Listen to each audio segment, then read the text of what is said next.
as the public knows what they are. So the publicity about these rights is also important. So give the public knowledge of their rights and what recourse they have if they are violated.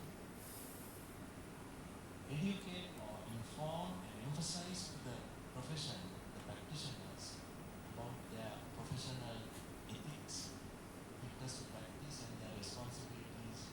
And then when these are violated, then the regulator must act carelessly and firmly when these things are violated. And that's the only way we can control this kind of malpractice that happens in commercialization of things. I hope that was not a crooked answer. Anyway, the audience can come out with your questions. So my second direct question is to the president of the SLMC. Of course, based on the draft new medical act that Janaka De Silva has outlined, of course, everyone agrees that the whole council agrees. I think now after this centenary celebration and the publicity we have given to the Sri Lanka Medical Council, the rest of the country and the administrators and the politicians also will agree with us that it is a necessary requirement for the country in terms of patient safety mainly, and for the medical council to have a better legal framework to do its function. And based on that, Professor Vajidin, what challenges do you anticipate in implementing reforms, and how do you plan to overcome them? Thank you very much.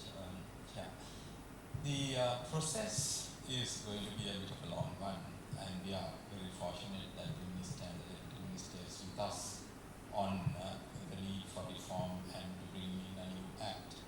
So currently, I think the question that Professor Lavan Surya, who was seated next to me, asked was when is it going to be presented to the wider community. So currently the act is with the Ministry of Health, and the Ministry for its internal evaluation has appointed a committee, and that committee will go through that and not been convened as far as I know. So in fact, this morning, seated next to the Secretary of Health, that is what I made, I exercised on to him. He appointed the committee. He must get the committee to meet and deliberate and get it to the next level. From there, it will go to the legal draftsman. And the legal draftsman would look at the act, and I think we are very fortunate.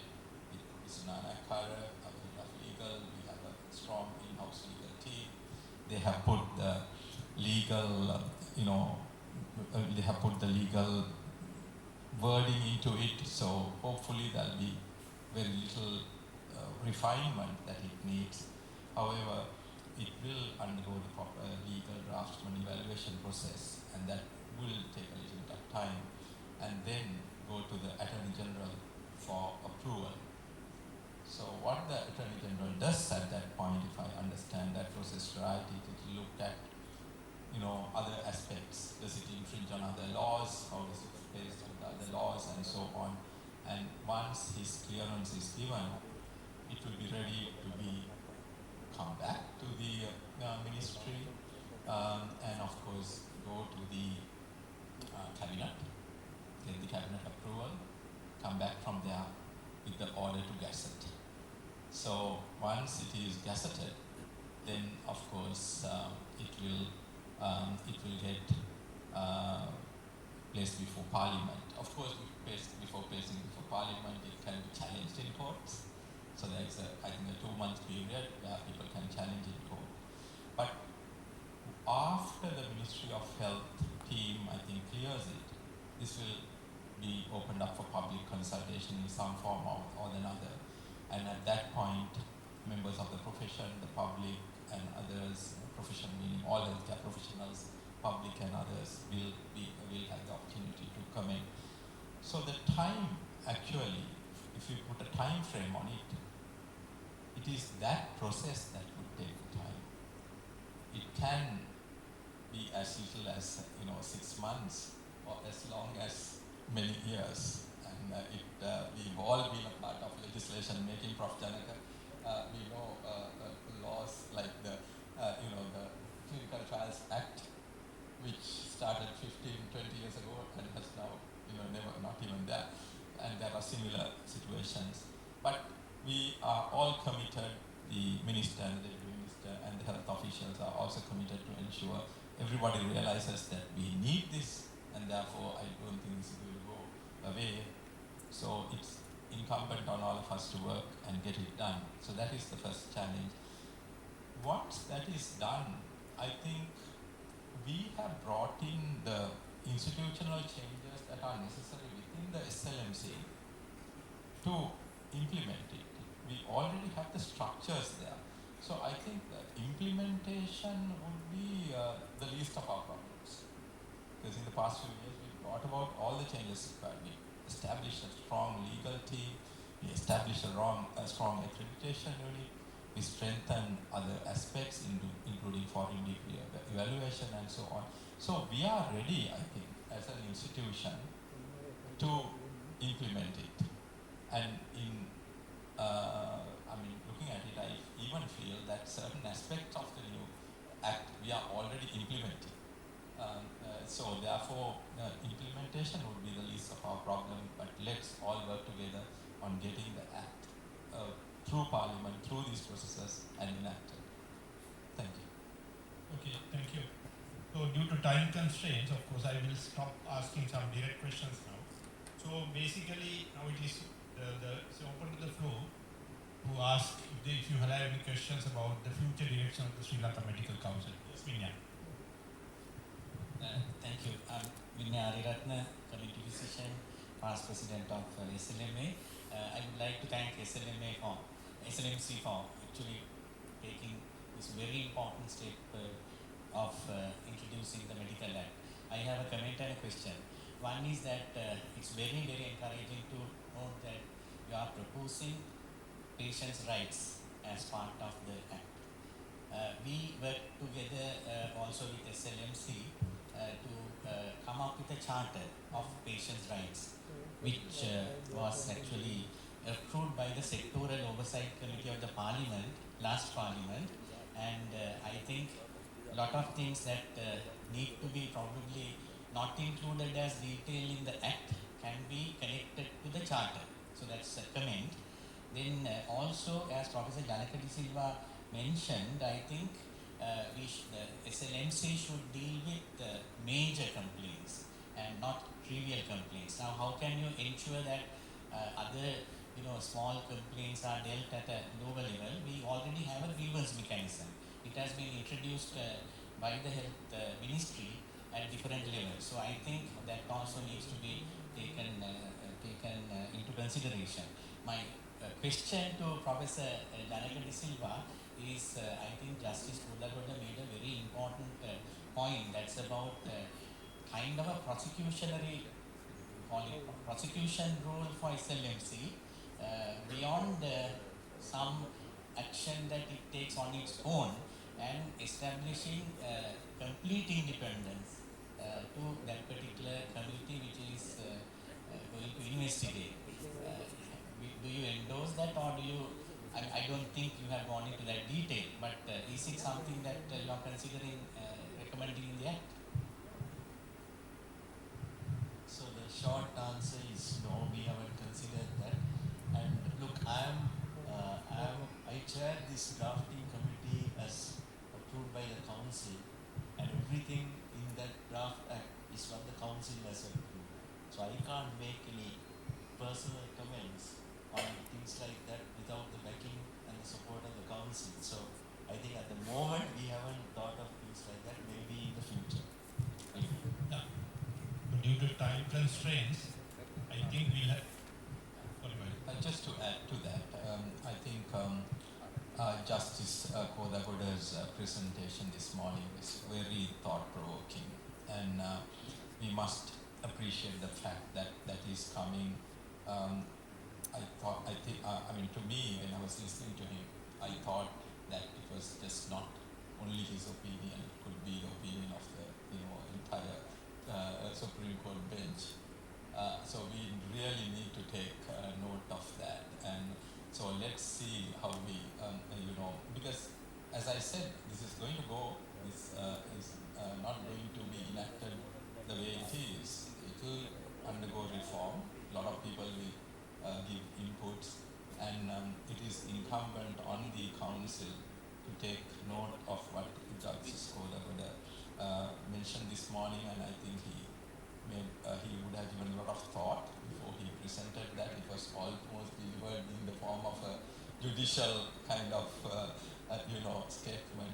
So we will take note of that very seriously, and if need be, present that to the Ministry of Health, because now it has gone from us to the Ministry of Health and it will have to be taken up at that level. So we will definitely consider that. Yeah, we will.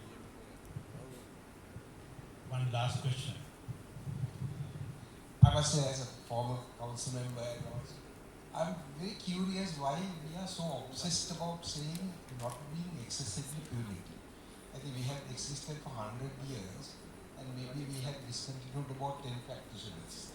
And we are saying that we should be careful not to be excessively punitive. I don't know how that concept came. Have we been excessively punitive in the past?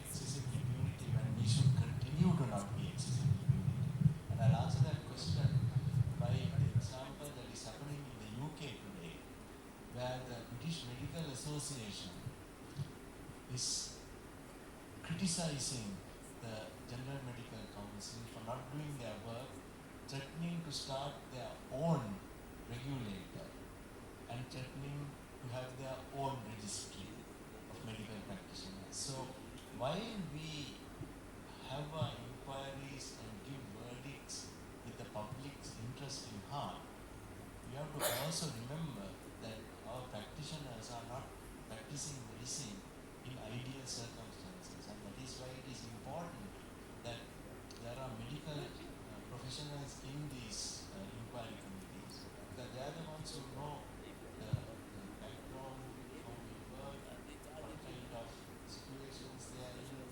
especially in our smaller hospitals.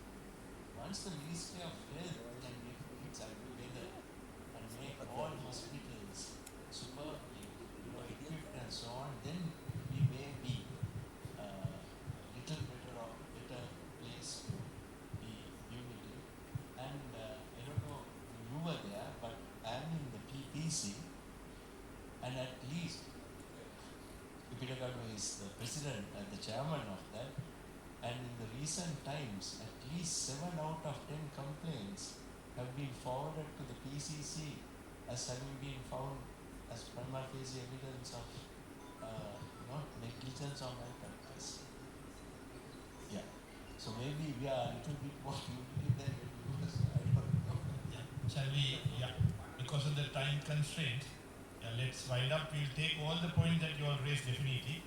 Certainly the points raised by Honorable Justice Yasanta Kodagoda and all the other points raised when we look at this, when we revisit the new medical act. Thank you very much for participating in this session. I think so we'll conclude this discussion. Thank you.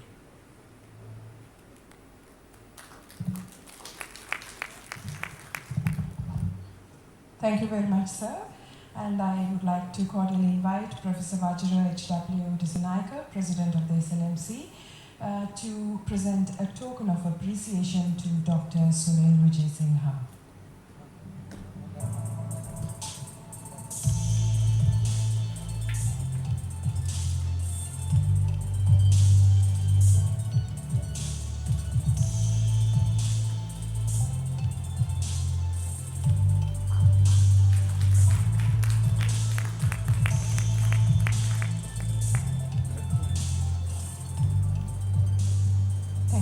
Sir.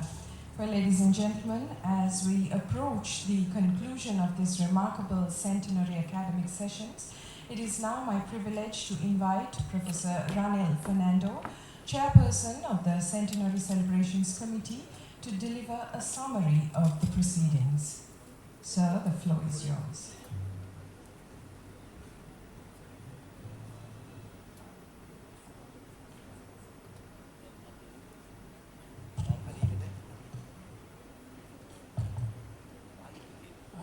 Thank you.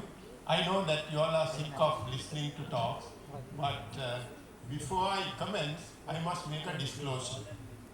I feel like the last batsman who has to score about 15 runs in 3 balls. How am I supposed to summarize all these expert talks with such great detail and delivered by eminent people in 10 minutes? So when we discussed this in the Centenary Celebrations Committee, they said, you do it. Now being the chairperson, I could not throw it upwards anymore.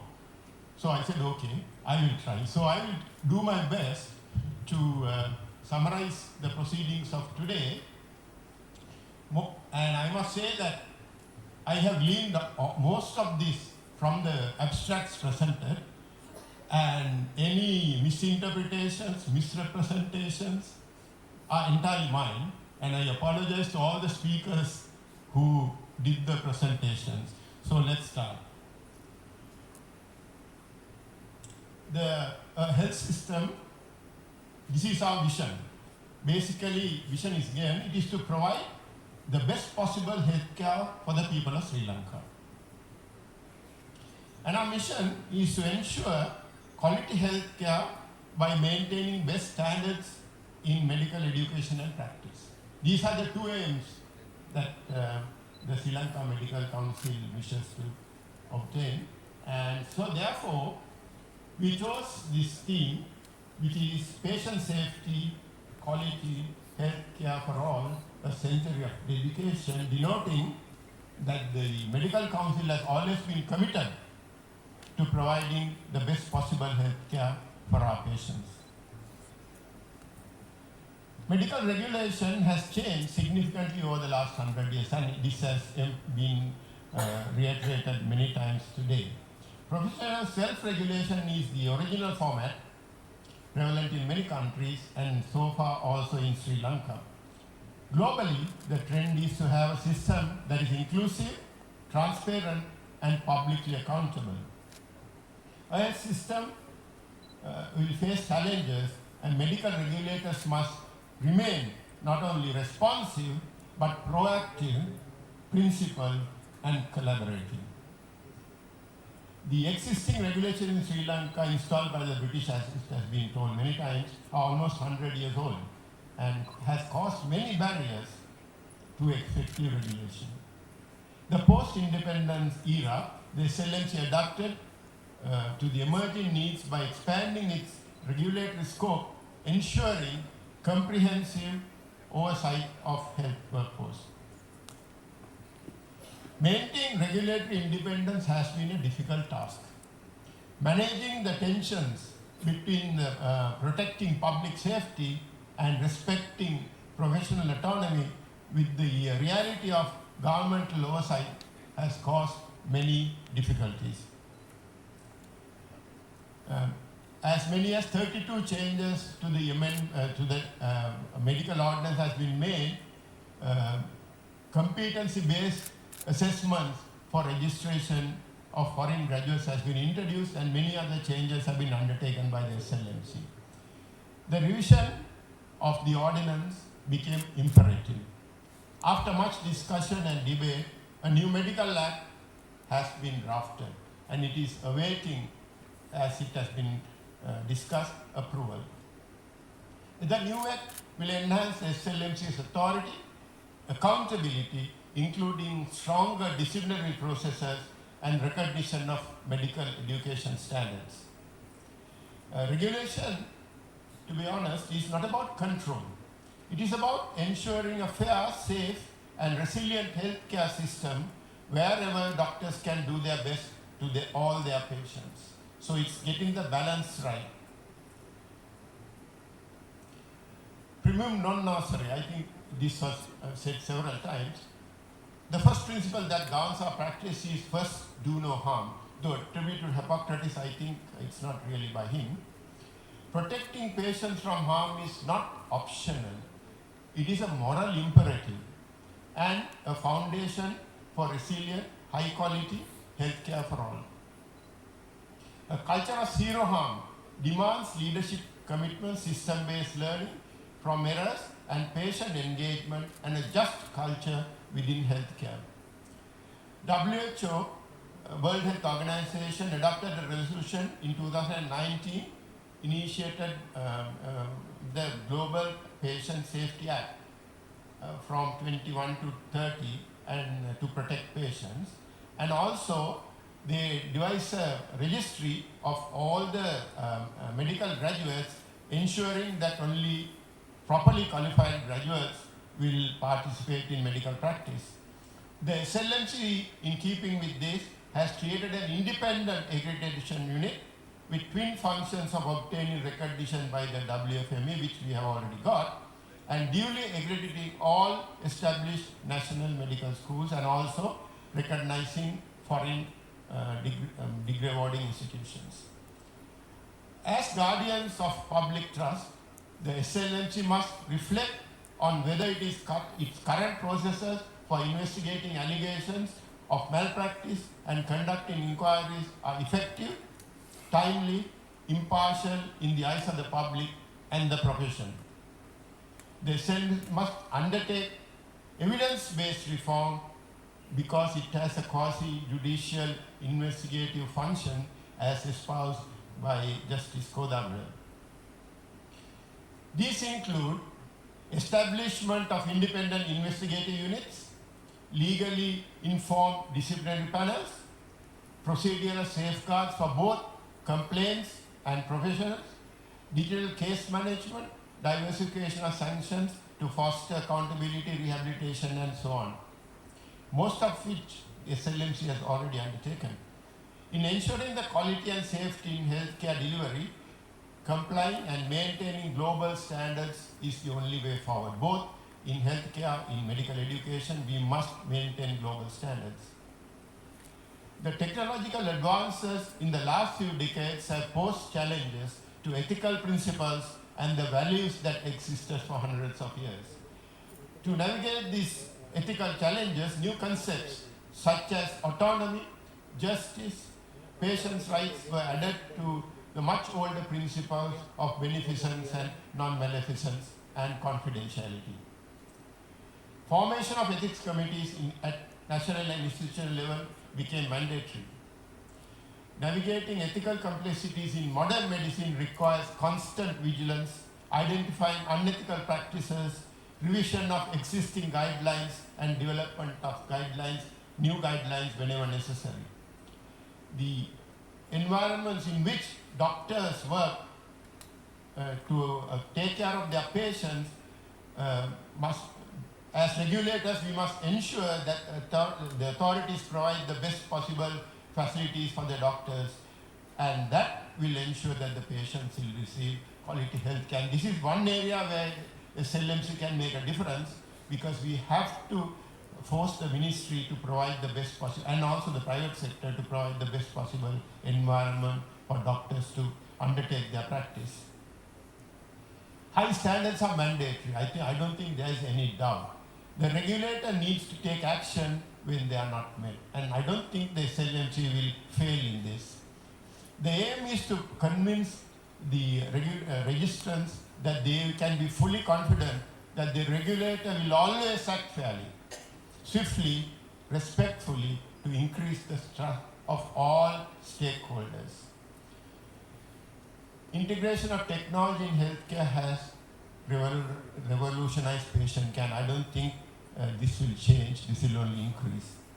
The rapid evolution of technology presents both opportunities and challenges, requiring regulatory frameworks that are flexible and forward-thinking. By establishing clear guidelines and standards, the regulators can create an environment that encourages technological advancement while instilling confidence among patients and healthcare professionals. The aim is to create a future where technology empowers patients and providers alike, transforming the healthcare landscape for the better. I don't think there's much doubt about that. The rapid evolution of technology, particularly in terms of artificial intelligence, simulation, telemedicine, data-driven healthcare, is reshaping medical education globally. But the need to integrate technology is guided by an approach that ensures innovations serve a clearly defined educational purposes. I think that was stressed.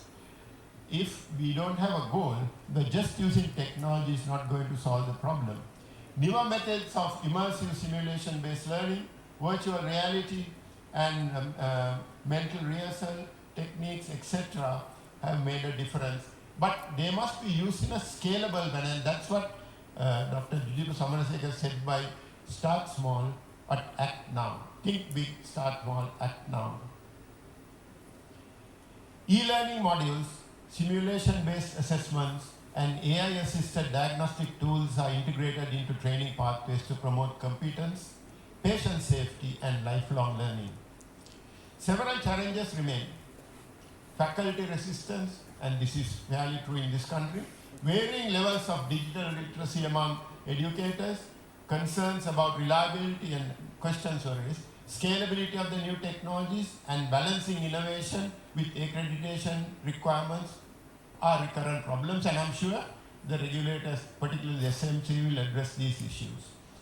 Robust faculty development programs, early stakeholder engagement, and strong institutional support both from the academia and also, particularly in this country, the Ministry of Health, is essential. Sri Lanka's health system must undergo a transformation. Hence, the educational components of the health workforce have also to be addressed. The content and format of the current curricula need to be delineated more clearly, and I think several areas such as interprofessional education, practice of digital health approaches, etc., were emphasized during the talks. Curriculum renewal and interprofessional education, education of clinicians, etc., all these things need to be thought of. From its inception, there is no doubt that we had very bright students. Selection tests, and this is a question that was raised, should we think about it? Yes, we have to probably think about it and maybe involve both cognitive and non-cognitive ability assessment in the selection process. Modern approach is to view selection tests as the first assessment. That's a new concept a medical student undertakes in medical curriculum. And selection tests should not only address all cognitive and non-cognitive competencies, but should assess an applicant's potential using non-technical tests.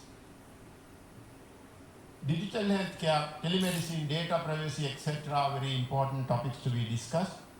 Digital health is the strategic use of information technology and communication and analytics across the care quantum. A legal and ethical framework that protects patient information fosters trust.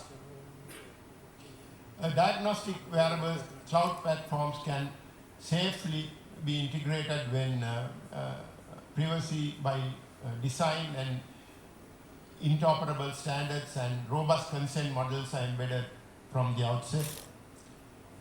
Clinicians, researchers, policymakers must co-create a secure, evidence-driven digital health ecosystem that expands access, preserves confidentiality, and transforms patient outcomes.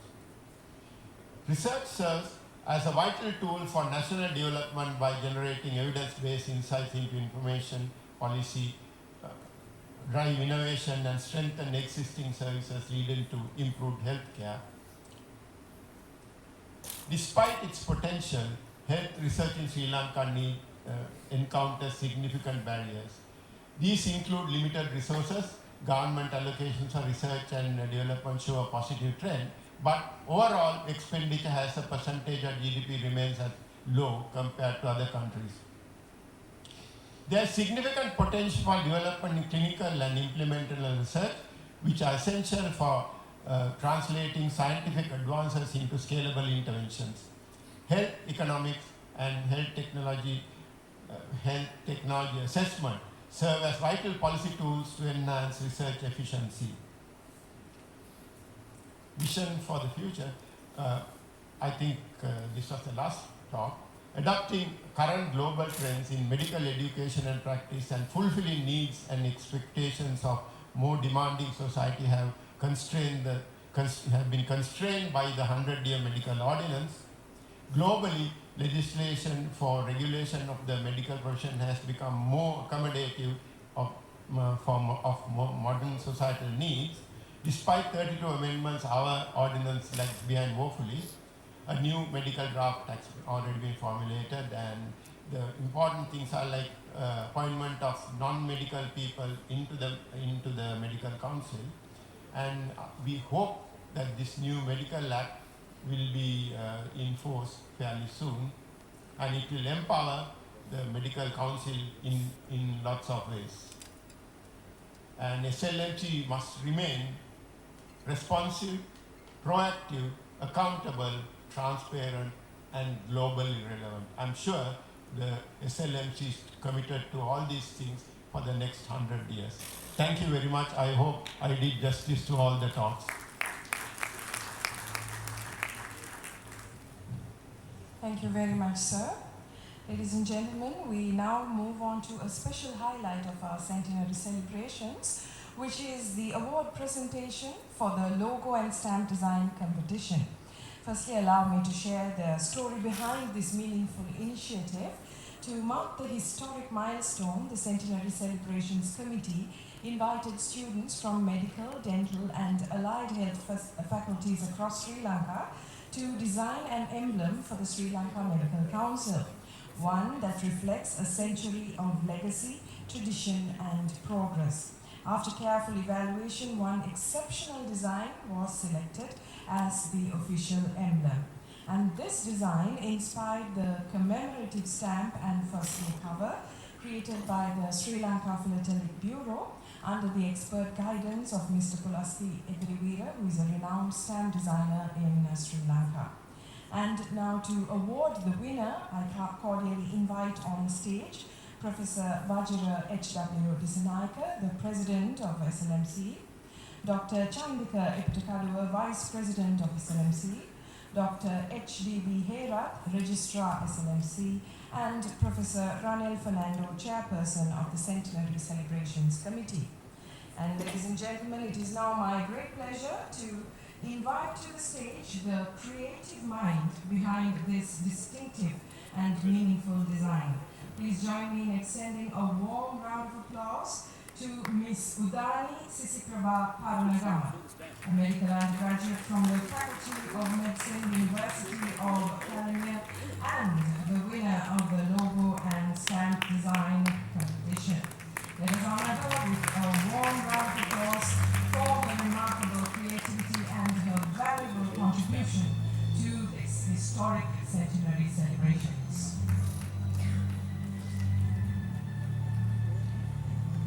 Thank you very much, and thank you to our distinguished dignitaries. You may please take your seats. And we now arrive at another significant moment of celebration. This evening, the formal release of a special newsletter issued by the Sri Lanka Medical Association dedicated to the centenary celebrations of the Sri Lanka Medical Council in honor of a century of excellence in medical governance and service. And to mark this meaningful occasion, it is with great pleasure and respect that I invite on stage Dr. Surantha Pereira, the President of the Sri Lanka Medical Association, to present the newsletter to Professor Vajira H.W. Disanaika, the President of the Sri Lanka Medical Council, and Professor Ranil Fernando, Chairperson of the Centenary Celebrations Committee.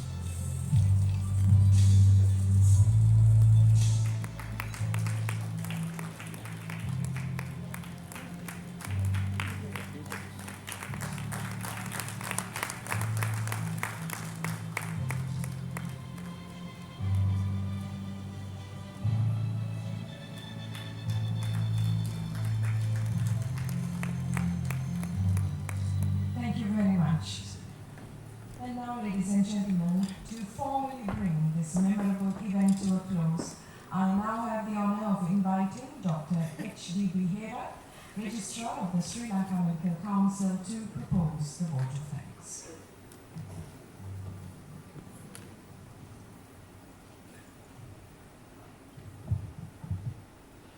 Distinguished guests, speakers, participants, ladies and gentlemen, good afternoon. It's a great honor and privilege to deliver the vote of thanks at the conclusion of this memorable academic sessions held in celebration of the Sri Lanka Medical Council's centenary. First and foremost, I extend my heartfelt appreciation to all participants who showed great enthusiasm and interest in these academic sessions from the moment we opened the registration. Your presence, active engagement, and intellectual curiosity have given life and value to every session held over the course of this event.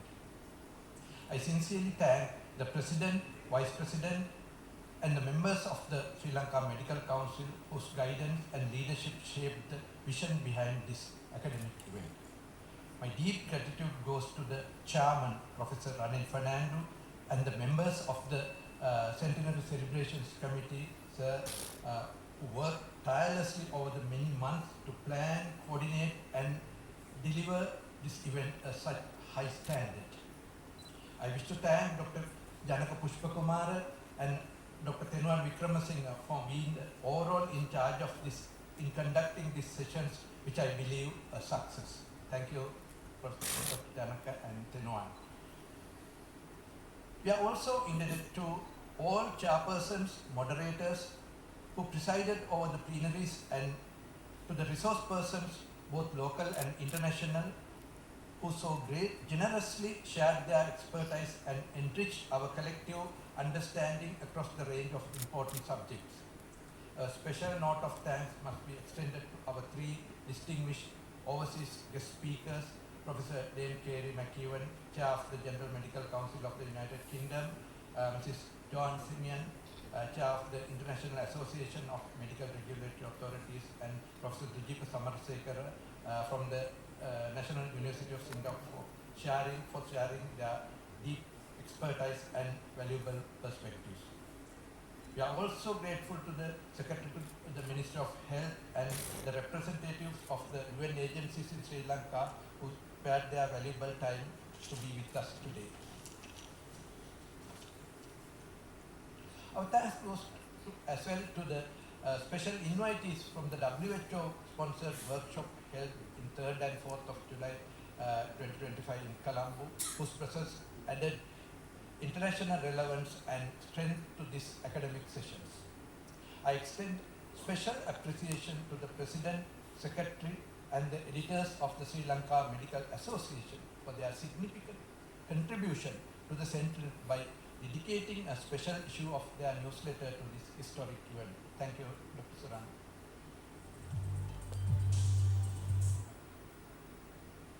And we are truly thankful to the management and the staff of the BMICH Mountaineer Hotel for their excellent facilities and services which ensured the smooth flow of our sessions. I would also like to recognize the efforts of several individuals whose contributions added a unique charm to this event. Dr. Anojana Jayasilan for her outstanding comparing, Dr. Chamika Senanayaka for his valuable